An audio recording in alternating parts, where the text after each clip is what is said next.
नूतन web media संघ विषम कटक रे आज प्रथम बैठक अनुष्ठित। रायगढ़ जिला विषम कटक तहसिल राजस्व बंगला परिसर में आज नूतन वेब मीडिया संघर प्रथम बैठक अनुष्ठित हो जाइछि। उक्त बैठक में विषम कटक मुनिगुड़ा चंद्रपुर वेब मीडिया भाई माने बहु संख्यार जोग देइथिले।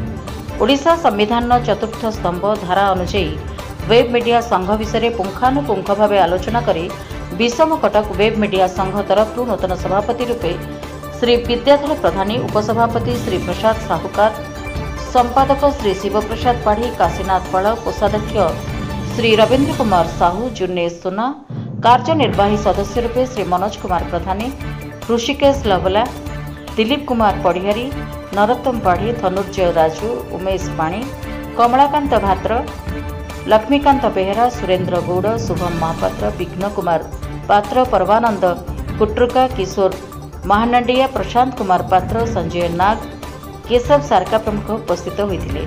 सर्वशेष साधारण संपादक धन्यवाद अर्पण करी सभा समाप्त करथिले।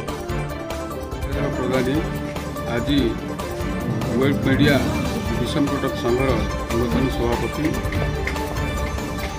आज ये संघ गठन कर मुख्य उद्देश्य है राजनीतिक स्तर में एवं प्रशासनिक स्तर में जो दुर्नीति होती तार पर्दाफाश करने संगठन मुख्य लक्ष्य आउ अन्य विषय जो मैंने जोटा ब्लॉक स्तर पंचायत स्तर में से सबू आम दुर्नीति पर्दाफाश करने आज ये संघ गठन कर परिचय मो ना शिवप्रसाद पाड़ी। आज विषम कटकर जो केते जन सांबादिकों को नहीं जो गोटे कमिटी गठन कराला तार मुख्य उद्देश्य कौन?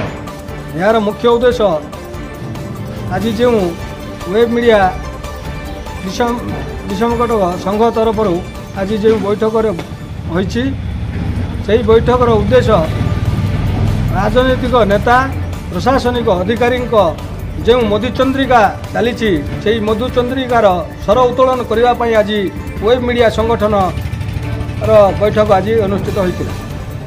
अच्छा, आगामी भविष्य कौन करने चिंता कर?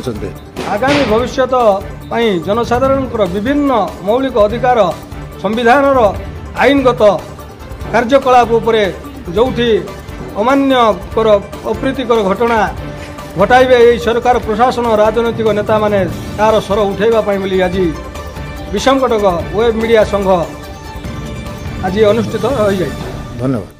विषम कटक काशीनाथ पाल रिपोर्ट, रिपब्लिक ओडिशा, साधारण लोक स्वर।